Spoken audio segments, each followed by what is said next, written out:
Hello learners, I am Fronica ma'am. Today I am going to discuss class 9 history chapter number 1 the French Revolution. इस chapter में जो आज पढ़ेंगे कि France में क्रांति कैसे आई थी और फ्रांस में कैसे आई क्रांति, हम उसके बारे में इस चैप्टर में पढ़ेंगे। आप लोगों को पता है कि हमारा देश भी ब्रिटिशर्स का गुलाम था। 1947 से पहले हमारा देश ब्रिटिशर्स की एक कॉलोनी था। तो कैसे हमारे देश के लोगों ने आज़ादी पाई, ऐसे कि फ्रांस में ऐसे लोगों के साथ क्या हुआ, क्यों उन्हें ये रेवोल्यूशन लाना पड़ा, क्या ज़रूरतें हो गई, क्या मजबूरी हो गई कि उन्हें अपने देश के खिलाफ लड़ना पड़ा या राजा के खिलाफ लड़ना पड़ा और इस रेवोल्यूशन को लाना पड़ा। जैसे सेम हमारे देश में 1947 से पहले जो हाल हुआ था, लोगों में गुस्सा था, आक्रोश था ब्रिटिशर्स के कारण, जिस कारण हमारे देश को आज़ाद कराया गया। बहुत सारे लोगों ने मिलकर मेहनत कर हमारे देश को आज़ाद कराया। ऐसी ये फ्रांस की जो क्रांति है, वहाँ के राजा ने लोगों को क्या किया, ऐसा इतना क्रूर बिहेव किया उन्होंने लोगों के साथ, इतना एब्सोल्यूट पावर का इस्तेमाल किया, उस वजह से वहाँ पर रेवोल्यूशन आने की जरूरत पड़ी। उसे हम बोलेंगे द फ्रेंच रेवोल्यूशन, फ्रांस की क्रांति। लोगों का गुस्सा था, आक्रोश था अपने राजा के प्रति। और मैं आपको एक बात और बता दूं, ये जो है हमारे इतिहास में रचा गया है। कुछ रेवोल्यूशन है जो आपको इतिहास से कुछ सिखाते हैं, तो उनमें से सबसे पहला रेवोल्यूशन है ये फ्रांस की क्रांति। क्लियर है? तो आपके ये हर एंट्रेंस एग्जाम भी अगर आप दोगे तो वहां बहुत काम आएगा। बड़े ध्यान से इस चैप्टर को समझना, क्योंकि एक एक लाइन बहुत इंपॉर्टेंट है। आज 21वीं शताब्दी में 2021 या 22 में हम बैठे हैं और आज भी हम इस क्रांति से कुछ जो सीखते हैं, आज भी हम उसे फॉलो करते हैं। क्लियर हुआ? तो चलिए आगे बढ़ते हैं, हम आगे स्टार्ट करेंगे। This is just introduction. On 14th July 1789, city of Paris was in a state of alarm. मतलब युद्ध का नगाड़ा बज चुका था। किस दिन बजा था? 14 जुलाई 1789 की बात है ये। सिटी ऑफ पेरिस में युद्ध का अलार्म, नगाड़ा बजा दिया गया था कि अब हमारे देश में युद्ध होने वाला है, हमें लोगों को प्रताड़ना देनी है। नेक्स्ट सेकेंड पॉइंट देखिए, king commanded troops to move into the city. जो वहां के राजा थे उन्होंने, ट्रूप्स मतलब क्या होता है? सैनिक। ट्रूप्स माने क्या होता है? सैनिक को कह दिया कि जाओ धावा बोल दो सिटी में जाके। किसने बोला था ये बात? राजा ने। Rumors spread that the king would soon order the army to open fire upon the citizen. सारी जगह ये रूमर्स फैला दिए गए कि राजा ने ऑर्डर दे दिया है सैनिकों को। किंग ने क्या ऑर्डर दे दिया कि आपको मैंने खुली छूट दे दी है कि आपको नागरिकों के ऊपर गोली चलाने का पूर्ण अधिकार है। ये किसने छूट दे दी? राजा ने। किसको दे दी? ट्रूप्स मतलब सैनिकों को। 7,000 man and women gathered outside the town hall. वहां पर एक टाउन हॉल होता था, जैसे मुंबई में हॉल है, जैसे मुंबई में गेटवे ऑफ इंडिया है, ऐसे वगैरह जैसे टाउन हॉल है हमारे इंडिया में। दिल्ली में अगर आप जैसे देखें इंडिया गेट है, तो वहां पर 7,000 लोग और औरतें इकट्ठी हो गई उसके बाहर, और लोगों ने अपनी एक झुंड बना के खड़े हो गए to form a people militia. खुद लोगों ने अपनी एक क्या बना लिया? झुंड बना लिया। They broke into number of government buildings in search of arms and ammunition. उन लोगों ने, क्योंकि तुम्हें पता है राजा ने क्या कर दिया, सैनिकों को ऑर्डर दे दिया कि लोगों पर अंधाधुंध फायर शुरू कर दो। तो लोगों में बहुत गुस्सा था अपने राजा के प्रति। उन लोगों ने क्या किया? अपनी एक खुद की मिलिट्री बना ली। लोगों इकट्ठे हो गए, उन्होंने सारी गवर्नमेंट बिल्डिंग्स को आग लगा दी, तोड़ दिया, और वहां से क्या उठाने लग गए? जो हथियार थे, क्योंकि आपको पता है उन लोगों को ये पता था कि वहां की जनता को कि वहां पे लोग राजा अपने हथियार वगैरह कहाँ रखते हैं। आर्म्स मतलब हथियार, एम्यूनेशन, जो वार के टाइम पर जरूरत होती है ना हथकंडों की, हथियारों की, तो वो सब उन लोगों ने तोड़ के गवर्नमेंट बिल्डिंग तोड़ के सारे निकाल लिए। Soon they marched to the eastern part of the storming the fortress prison the Bastille. उनके बाद वो लोग कहाँ पहुंच गए? पेरिस के लोग ईस्टर्न पार्ट की साइड पर पहुंच गए। बेस्टिल एक जगह है वहां पर पहुंच गए, और वहां पर फोर्ट जो किला है ना, बेस्टिलिक का किला, मैं आपको दिखाऊंगी भी अभी फोटो में, आपको नजर भी आएगा, उसको पूरी तरह से ध्वंस कर दिया, उड़ा दिया उन्होंने बम और पटाखों से। पूरी तरह से लोगों ने अपना गुस्सा राजा के प्रति आक्रोश दिखाया, ठीक है। और ये सब कहाँ हुआ था? बेस्टिली में हुआ था। बहुत बड़ा किला था जिसे लोगों के लोग गुस्से से भरे हुए थे अपने राजा के क्रूर अत्याचार के कारण, और लोगों का गुस्सा उस पे टूटा था। चलाओ। Why was the Bastille prison stormed by the French people? अब ऐसा क्या हुआ था कि लोगों का इतना गुस्सा बढ़ गया था? The Bastille was a fortress prison hated by everybody. आप ये पिक्चर में भी देख रहे होंगे, ये इतना बड़ा बेस्टिली का किला है। इसे आम जनता ने, वहाँ की आम पब्लिक इतना उन लोगों से, वो उस किले के राजा से इतना दुखी हो गई थी, इतनी नफरत करती थी कि उन्होंने वहाँ despotic power of the king, despotic power समझते हैं आप? क्रूर राजा जो सिर्फ अपने बारे में सोचता है, अपनी प्रजा के बारे में नहीं सोचता, अपने आप को भगवान मानता है। आपने सुना है भगवान ने हम सबको जन्म दिया है, लेकिन जब राजा ये कहने लग जाए कि भगवान ने मुझे तुम्हारे लिए भेजा है, मैं तुम्हारा राजा हूं, तुम्हें मेरी पूजा करनी है, तो उसे बोलते हैं डेस्पोटिक पावर, अपनी पावर का क्रूरता से इस्तेमाल करना। तो इस वजह से लोगों में गुस्सा था। और ये देखिए बेस्टिले का किला दिखा रखा है, जिसे आम जनता ने, वहां की लोगों ने बुरी तरीके से उड़ा दिया था गोले और बारूदों से। The French hope to find hoarded ammunition. वहां के लोगों ने इस किले के अंदर से जितने आर्म्स थे, जितने हथियार थे, सब उखाड़ लिए, सब निकाल लिए, गोला बारूद। This led to the demolition of the fortress and the fragments were sold as souvenir of its destruction. इसका बुरा हाल कर दिया उन लोगों ने, बुरा हाल कर दिया इस किले का। फोर्ट्रेस मतलब डेमोलाइजेशन, डेमोलाइजेशन मतलब पूरी तरीके से तबाह कर दिया वहां की आम जनता ने इस फोर्ट को। और इसके जो थोड़े सो भी पत्थर बचे थे ना, जैसे जल गए पूरे, तबाह कर दिया लोगों ने गुस्से में आके राजा के महल को। तो क्या करा, जो उस किले के जो पत्थर थे ना, उसे क्या करा, किले के पत्थरों का क्या किया, बाद में जो पत्थर बच गए थे ना, जब ये सब जल गया था, जो पत्थर बचे थे वहां पर, जैसे कहते हैं ना कि बेच देना, वहां पर लोग आते थे खरीदने के लिए, बोली लगाई जाती थी इस किले के पत्थरों की, तो वहां पर उन्हें बेच दिया गया, जिससे लोग क्या करें, संजो के रखें अपने पास कि बेस्टिली नाम का एक ऐसा किला था, वहां के राजा ऐसे थे, उन्होंने हमारे साथ ऐसा किया, तो वहां की जनता ने उस किले को उन्हीं के हथियारों से जला भून दिया। आई बात समझ में कि ऐसा क्या हुआ कि बेस्टिली किले के साथ ही लोगों ने अपना अपना गुस्सा दिखाया। वहां के लोगों ने ऐसा क्यों करना पड़ा, वहां के लोगों को ऐसा क्या हुआ था उन लोगों के साथ ऐसा, तो हम आगे पढ़ेंगे। आई बात समझ में? तो अब हम आगे पढ़ते हैं। देखिए इस चैप्टर में आगे क्या हुआ। अभी आपको नजर आ रही होगी the royal family. Royal family समझते हैं आप? मतलब राजा महाराजा के बड़े बड़े महल जो होते हैं, बड़े बड़े घर होते हैं। इन 1774 लुई 16, ये वहाँ के उस समय के क्या थे, फ्रांस के राजा बने थे। In 1774 Louis 16 of the Bourbon family of king acceded the throne of France. इन्हें राजा की गद्दी पर बिठाया गया था। देखिए वो राजा थे। आई बात समझ में? और आपको मैं बता दूं, ये जो राजा थे ना लुई 16, इनका शासन काल था 1774 से 92 तक, 1792 तक। और ये मतलब अच्छी सोच के राजा थे, सोच इनकी बहुत अच्छी थी अपने प्रजा के प्रति कि नहीं, मुझे अपनी जनता के बारे में सोचना है। लेकिन इनमें ना एक कमी थी, ये जो भी अच्छा काम करने की सोचते थे ना, वो कर ही नहीं पाते थे, उल्टा पड़ जाता था इन पर वो काम, ये जो भी सोचते थे करने की।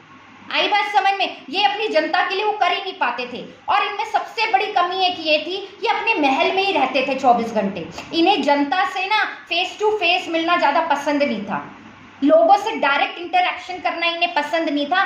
इसलिए इनके फेल होने का कारण ऐसे राजा लोगों ने इन्हें क्यों नहीं पसंद किया, क्यों हमेशा नकारा, ये इनका मेन कारण था। लेकिन इनकी इंटेंशन बड़ी सच्ची थी। आई बात समझ में? अब मैं आपको दिखाती हूँ, इनकी वाइफ की भी फोटो है मेरे पास, आगे देखिएगा। Louis 16 at the age of 20 साल की उम्र में इन राजा ने एक मैरिड करी एक लड़की से, रॉयल फैमिली थी, ऑस्ट्रियन की प्रिंसेस थी मैरी एंटोनेट। ये लड़की थी जिनसे इन राजा ने शादी करी लुई 16 20 साल की उम्र में। और ये बड़ी बुरी एडवाइजर थी। एडवाइजर मतलब क्या होता है, एक राजा जो होता है एडवाइस लेता है ना लोगों से कि मुझे जनता के लिए क्या करना चाहिए, तो ये अपनी क्वीन से भी मतलब बात करते थे कि मैं क्या करूं अपनी प्रजा के लिए, मैं क्या करूं। तो ये कभी इन्हें अच्छी एडवाइस नहीं देती थी, हमेशा बैड एडवाइस देती थी, बुरी एडवाइस देती थी, मतलब कुछ पॉजिटिविटी की बात नहीं करती थी। और इन दोनों में एक सबसे बड़ी प्रॉब्लम थी इस राजा और रानी में, ये डायरेक्ट जनता से ना घुलते मिलते नहीं थे, ये ज्यादा ना जनता से घुलते मिलते नहीं थे। एक ये भी बहुत बड़ी इनमें लोगों में, इन दोनों राजा रानी में ये बड़ी प्रॉब्लम थी। अगर आपको एक शासन को अच्छे से चलाना है, एक देश को अच्छे से चलाना है, तो आपको डायरेक्ट जो है जनता से संपर्क करना पड़ता है, उनके बीच रह के उनकी प्रॉब्लम्स को समझना पड़ता है। लेकिन इनके साथ ऐसा कुछ नहीं था। आई बात समझ में? तो अब हम आगे देखते हैं। Upon his accession, the king found an empty treasury. अब इसका मतलब क्या है? जब ये राजा शासन करते थे ना, अपॉन हिज एक्सेशन, अपने शासन काल के समय, इनकी जो राजा की जो थी ना, मतलब एम्प्टी ट्रेजर, राजा का जो खजाना था, कहते हैं ना राजाओं के पास खजाने होते हैं, वो बिल्कुल खाली था। ऐसा कैसे हो सकता है? फ्रांस का इतना बड़ा राजा, उसके पास खजाने में कुछ भी नहीं, पूरा खजाना खाली, ऐसा कैसे हो सकता है? कुछ तो हुआ होगा। Long years of war had drained the financial resources of France. जब ये राजा थे ना, उससे पहले जो था ना, 60 साल तक फ्रांस का युद्ध चला है ब्रिटेन के साथ, जिसे आप अभी यूके कहते हो, जिसके अंदर 4 कंट्रीज है, आयरलैंड, स्कॉटलैंड, फिनलैंड, ये इनके साथ, ब्रिटेन के साथ, जिन्हें हम कहते हैं अंग्रेज, यूके, ब्रिटेन, इंग्लैंड, इनके साथ इनका 60 साल तक युद्ध चला था।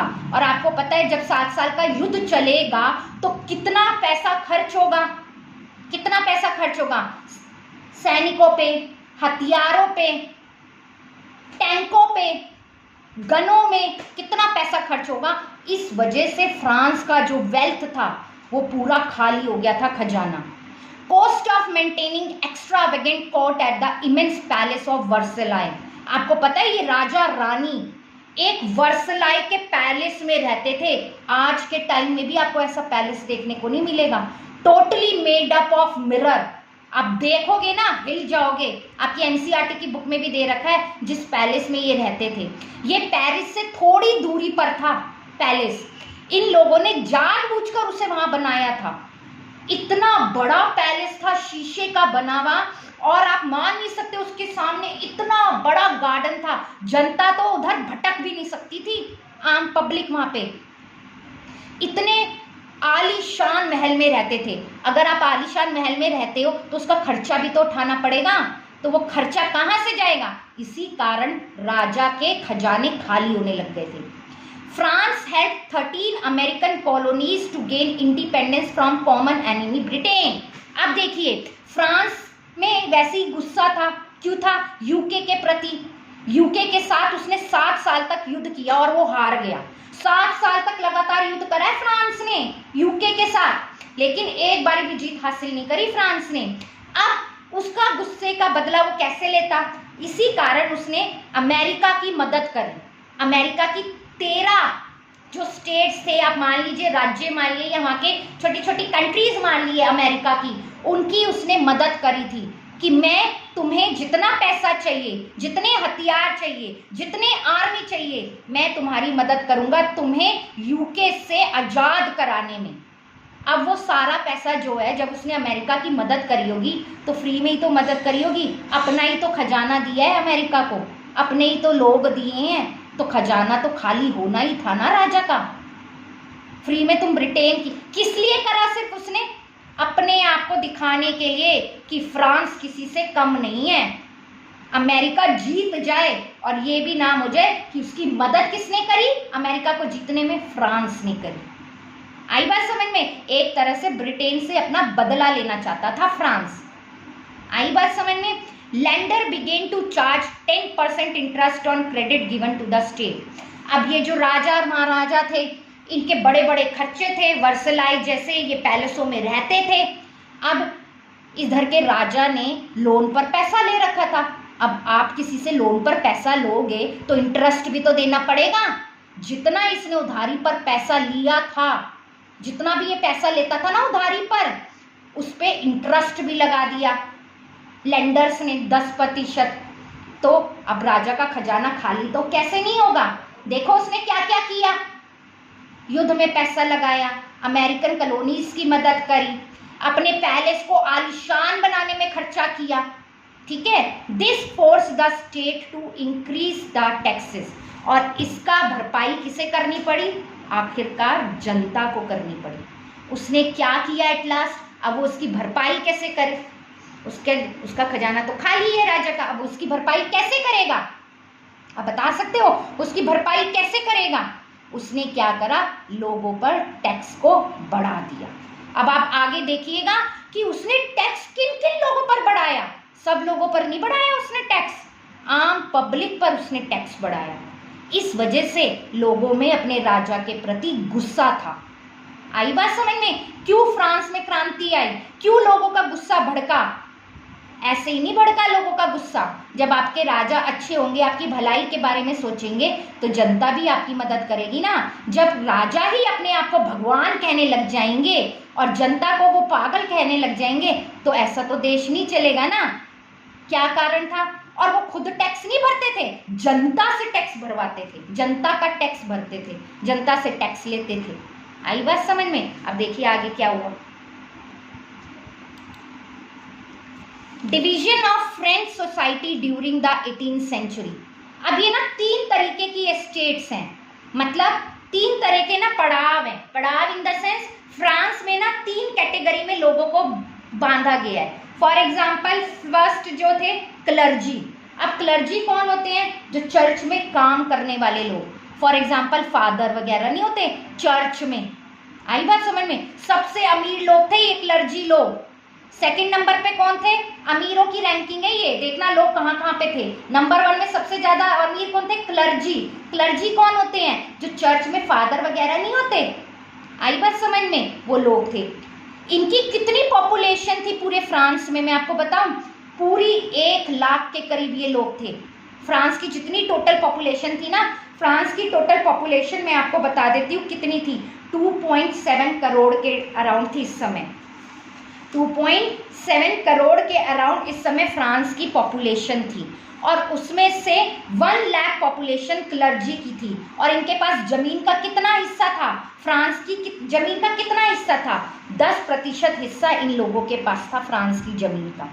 अब दूसरे नंबर पर आते हैं नोबिलिटी। अब नोबिलिटी क्या होते हैं, फ्यूडल लॉर्ड नहीं होते जो खुद नहीं काम करते, राजा महाराजाओं की तरह शान और शौकत से रहते हैं, और गरीब लोगों को अपने यहाँ एज अ वर्कर या एज अ लेबर या एज अ फैक्ट्री लेबर काम करवाते हैं, खुद नहीं काम करते।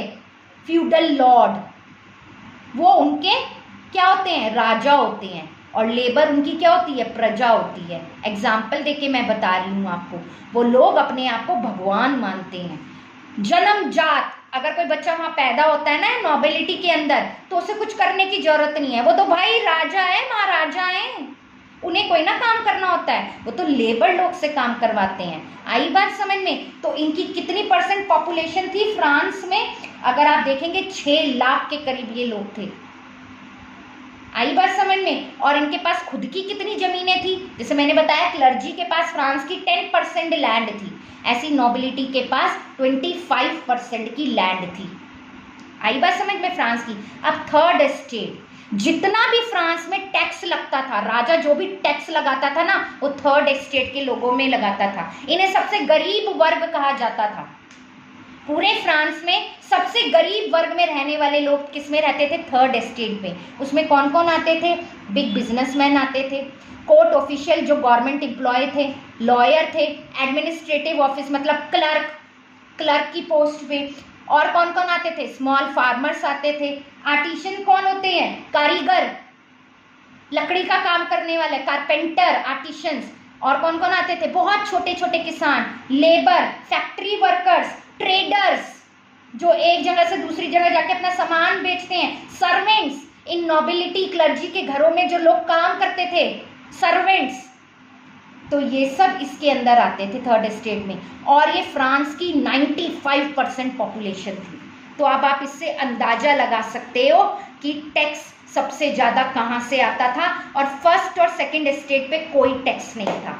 वो अमीरों की ज़िंदगी जीते थे, उन्हें कोई टैक्स नहीं पे करना पड़ता था। जो भी टैक्स पे करते थे वो थर्ड एस्टेट के लोग पे करते थे। आई बात समझ में? आपको अब पता चल रहा होगा क्यों लोगों में राजा के प्रति गुस्सा था, क्यों फ्रांस में क्रांति लाने की ज़रूरत पड़ी थी। आई बात समझ में? और ये जो राजा का जो शासन होता है ना, इसे हम मोनार्ची कहते हैं। आपने पढ़ा भी होगा। मोनार्ची में कौन होता है?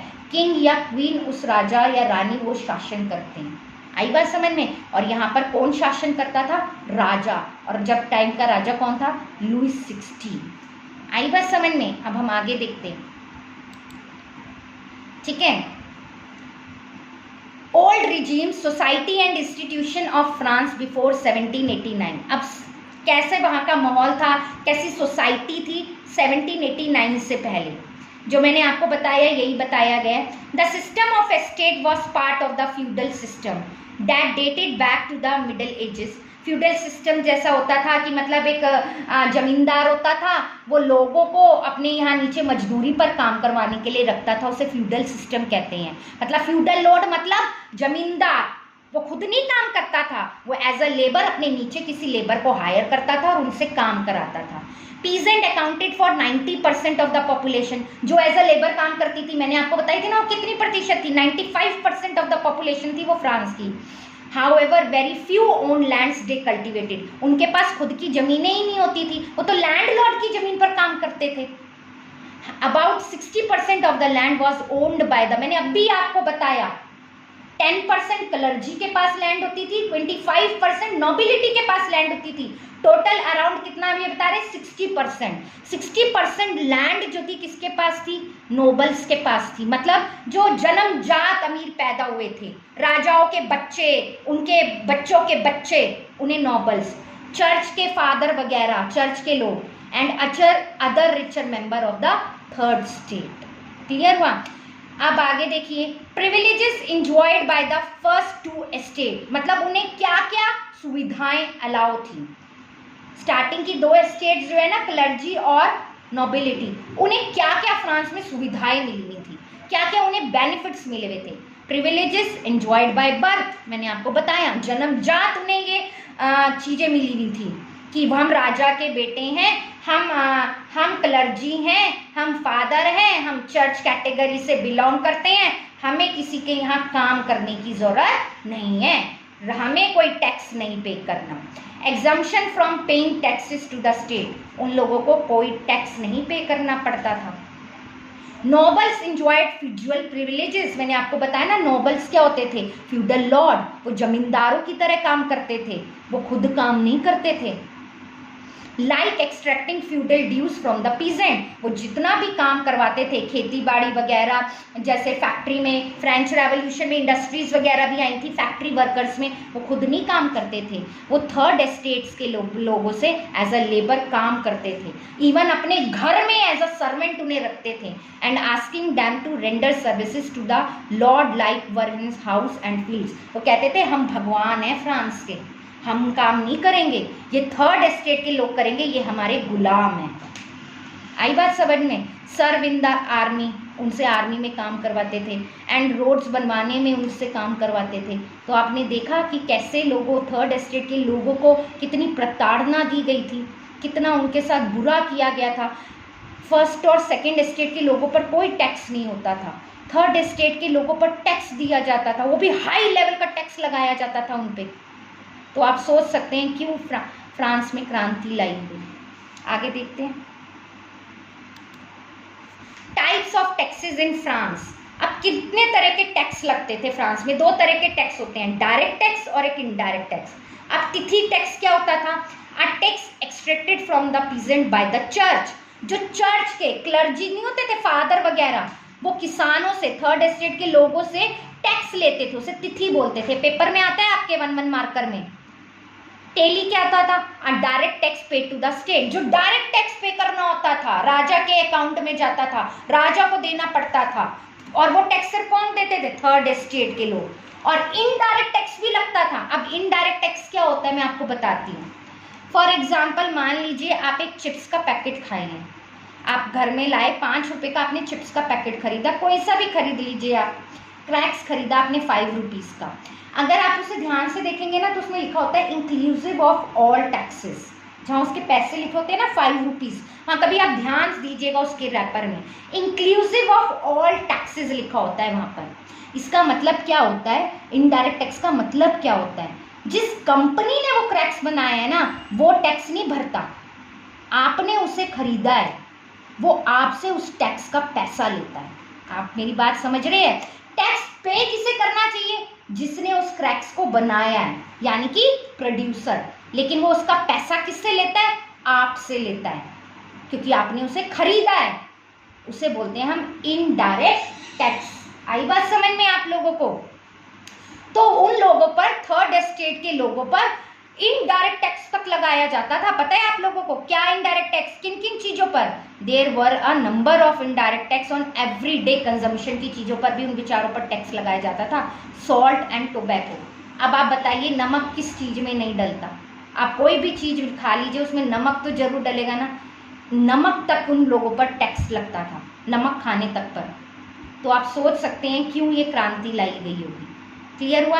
अब है स्ट्रगल टू सर्वाइव। अब हम देखते हैं स्ट्रगल टू सर्वाइव में क्या हुआ था। Population of France was 28 million in 1789। 1789 के टाइम पर फ्रांस की पॉपुलेशन जो थी 28 मिलियन हो गई थी। और इससे पहले जो थी 1700 के अराउंड फ्रांस की जो पॉपुलेशन थी वो 2 मिलियन के अराउंड थी। जनसंख्या भी बहुत तेजी से बढ़ रही थी। The supply of food grains could not sufficiently meet the rapid increase in demand. मतलब लोगों की जो खाने की जो डिमांड थी वो इतनी ज़्यादा बढ़ रही थी और सप्लाई थी नहीं। मतलब सामान इतना नहीं था जितना लोगों को खाने वाले लोग ज़्यादा थे और चीज़ें बन नहीं रही थी। Price of bread staple diet kept on rising rapidly. वहाँ के लोगों के लिए प्राइस ऑफ ब्रेड बहुत कॉस्टली था। एक ब्रेड जो रोटी होती है हमारे टाइम में, आज के टाइम में, वो बहुत ज़्यादा कॉस्टली होती थी। Wages of labours was fixed. लेबरों की जो सैलरी होती थी, सर्वेंट्स की जो सैलरी होती थी वो फिक्स्ड होती थी। मतलब अगर प्राइस बढ़ गए ना तो उनकी सैलरी नहीं बढ़ती थी। चीज़ें महंगी हो रही थी लेकिन लेबर की तनख्वाह उतने की उतनी ही थी। तो इससे क्या फ़ायदा हुआ? एक तरह से लेबर को तो नुकसान हो रहा था ना, और उसे टैक्स भी भरना था। चीज़ें भी महंगी होती जा रही थी, उनकी सैलरी भी नहीं बढ़ रही थी। आई बात समझ में? चीज़ों के प्राइस बढ़ रहे थे लेकिन उनकी तनख्वाह नहीं बढ़ रही थी। नंबर ऑफ नेचुरल कैलेमिटीज़ आ रखी थी। उस समय फ्रांस में नेचुरल कैलेमिटी भी आ गई थी। ड्रॉट आ गए थे, हेलस्ट्रॉम आ गए थे, उस वजह से फसल खराब हो गई थी। All this led to a subsistent crisis occurring frequently during the old regime. 18th century के दौरान उस समय subsistence crisis मतलब खाने की भुखमरी तक फैल गई थी फ्रांस में। लोग खाने की चीज़ें इतनी महंगी हो गई थी। essential food items was very costly at that time. आई बात समझ में? और लोगों की तनख्वाह भी नहीं बढ़ रही थी और हर चीज़ों के प्राइस बढ़ते जा रहे थे और उन्हें टैक्स भी भरना होता था। आई बात समझ में? आगे देखते हैं। अब आप देखिए द ग्रोइंग मिडिल क्लास। अब मिडिल क्लास में कौन थे? ये थर्ड एस्टेट के लोगों की बात हो रही है। A group with in the third estate had become prosperous through education and new ideas. Third state में मैंने आपको बताया ना, कुछ लोग लॉयर्स थे, पब्लिक ऑफिशियल्स थे, क्लर्क थे, वो थोड़े बहुत पढ़े लिखे थे, पढ़ाई करते थे, इसलिए उनकी सोच बड़ी अच्छी हो गई थी। पढ़े लिखे होने से सोच अच्छी होती है ना, इसलिए तो मैं आप लोगों को कहती हूँ पढ़ा करो पढ़ा करो। पढ़ने से क्या होता है? सोच अच्छी होती है। आई बात समझ में? These social groups were termed as the middle class.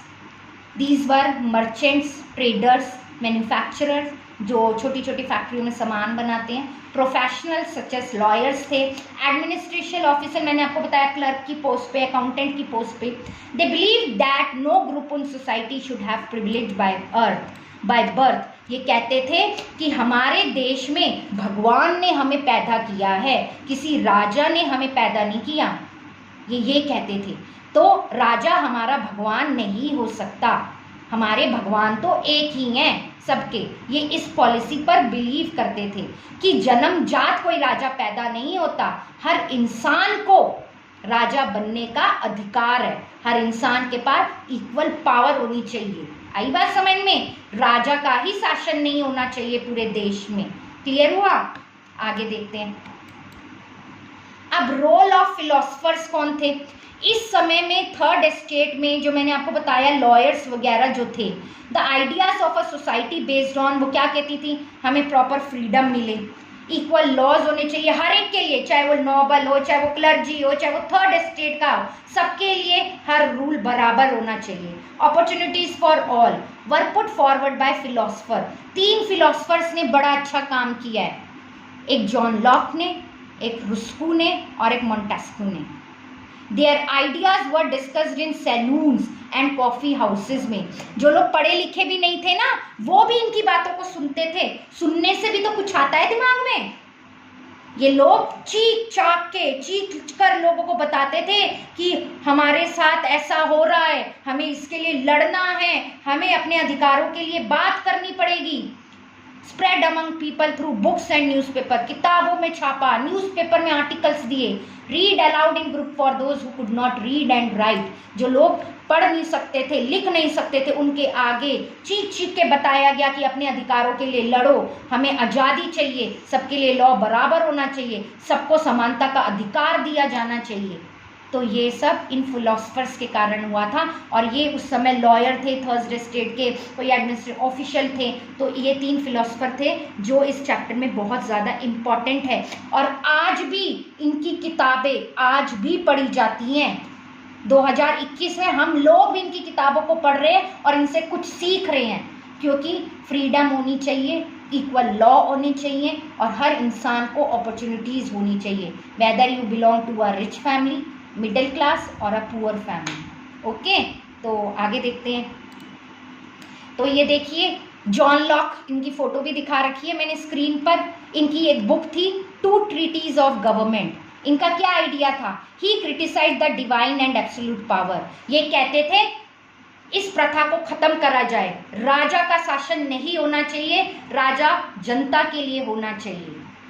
भगवान ने राजा को नहीं भेजा, भगवान तो एक ही हैं, लेकिन राजा को प्रजा के बारे में जरूर सोच के चलना चाहिए। ये जॉन लॉक ने अपनी बुक में लिखा था 2 ट्रीटीज ऑफ गवर्नमेंट। ऐसे ही रस्को थे जिन्होंने जॉन लॉक की ही बातों से प्रभावित होकर अपनी बुक लिखी थी द सोशल कॉन्ट्रैक्ट, मतलब formation of a government based on a social contract between people and their representative. लोगों और राजाओं में मिलकर चलने से ही गाड़ी आगे बढ़ती है। आई बात समझ में? मोंटेस्क्यू जो थे उन्होंने अपनी बुक लिखी द स्पिरिट ऑफ लॉ।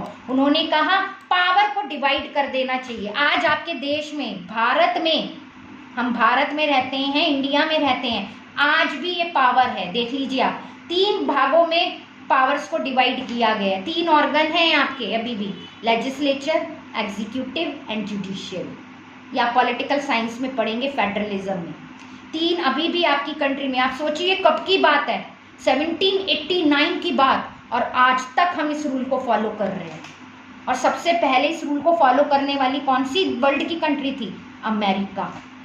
आई बात समझ में? अमेरिका ने सबसे पहले इस रूल को फॉलो किया था। तो आया बात समझ में? एक ग्रेट फिलोसफर्स थे जिनकी किताबों में बहुत अच्छी अच्छी बातें लिखी गई हैं और इनसे हमें कुछ सीखना चाहिए। ठीक है, आगे देखते हैं। The outbreak of the revolution. अब आगे देखिए अब क्या हुआ। अब इससे लोगों में गुस्सा जो था, क्योंकि थर्ड एस्टेट के लोग जो थे वो क्या कर रहे थे? टैक्स भर रहे थे। लोगों में बहुत ज़्यादा गुस्सा था। तो ऑन 5 मई 1789 की ये बात है, 1789 की ये बात है, ठीक है। तो लोग कहते थे किंग का क्या हक है हम पर राज करने का, है कौन किंग, है कौन लुईस 16 जो हम पे ये राज करेंगे। हम भगवान को जानते हैं, हम किसी राजा के गुलाम नहीं है, हमें भगवान से मतलब है, राजा से मतलब नहीं है। अगर राजा प्रजा के बारे में सोचता है तो हमें राजा से मतलब है, नहीं तो हमें उस राजा से कोई मतलब नहीं है। उसका अगर खजाना खाली हो गया है तो वो टैक्स हमसे क्यों ले रहा है। तो लोगों में उसके प्रति बहुत ज़्यादा गुस्सा था। तो 5 मई 1789 को एस्टेट जनरल ने एक मीटिंग हुई थी, और आपको पता है ये पहली बार ही मीटिंग हुई थी, 175 ईयर्स के बाद ये मीटिंग हुई थी। और इसमें किसके बारे में बात करी गई थी कि हमें ये जो हमारा राजा का जो खजाना खाली हो गया है, टैक्स से रिलेटेड बात करनी थी कि उस पैसों को कैसे भरा जाए, उस खजाने को कैसे भरा जाए, कौन से नए नए टैक्स लगाए जाने चाहिए। तो estate general was a political body to which the 3 estate sent their representative. हर पहला, दूसरा और तीसरा 3 एस्टेट जनरल थे। पहले में थे क्लर्जी, दूसरे में थे नॉबल्स, थर्ड में थे lawyers, administrative official, small farmers, middle farmers, servants. तो ये देखिए आपको ना ये जो पिक्चर दिखा रखी है ना, ये एस्टेट जनरल का हॉल है, असेंबली हो रखी है यहाँ पर। और यहाँ पर भी देखिए आप क्या था, फर्स्ट और सेकंड एस्टेट वाले जो लोग थे, क्लर्जी और नॉबल, वो अपने 300 प्रतिनिधि भेजते थे यहाँ पर, who were seated in rows facing each other। जो सीटों पर बैठे हुए हैं ना वो फर्स्ट और सेकंड एस्टेट के लोग थे, और फर्स्ट एस्टेट के भी 300 लोग आते थे और सेकंड एस्टेट के भी 300 लोग आते थे। मतलब क्लर्जी भी 300 होते थे, नॉबल्स भी 300 होते थे, और 600 मेंबर किसके होते थे, थर्ड एस्टेट के। और जितने लोग आपको खड़े हुए नजर आ रहे हैं ना, क्योंकि वो तो गुलाम है, वो कैसे सीट पर बैठ सकते हैं, सीट पर बैठ सकते हैं वो नहीं, क्योंकि क्लर्जी और नॉबल से तो बड़े हैं ही नहीं वो, और वो टैक्स भी भरते हैं। तो वो लोगों की तादाद कितनी होती थी, 600। और आप इसी फोटो में देख सकते हैं कि उनके साथ क्या गलत व्यवहार होता था, और उन्हें लाइनों में खड़ा कर दिया जाता था। और थर्ड एस्टेट लोगों की कितनी रैंकिंग होती थी, कितने लोग होते थे उनके मेंबर, 600। और फर्स्ट और सेकंड एस्टेट के लोगों की कितनी वेटेज होती थी, 300 फर्स्ट एस्टेट और 300 सेकंड एस्टेट। आगे की वीडियो हम नेक्स्ट क्लास में पढ़ेंगे। अगर आपको मेरा वीडियो अच्छा लगे तो please like, share and subscribe ज़रूर करिएगा मेरे चैनल को, और बेल आइकन को प्लीज़ ज़रूर प्रेस करिएगा। क्लियर है? Okay class, thank you, stay home, stay healthy.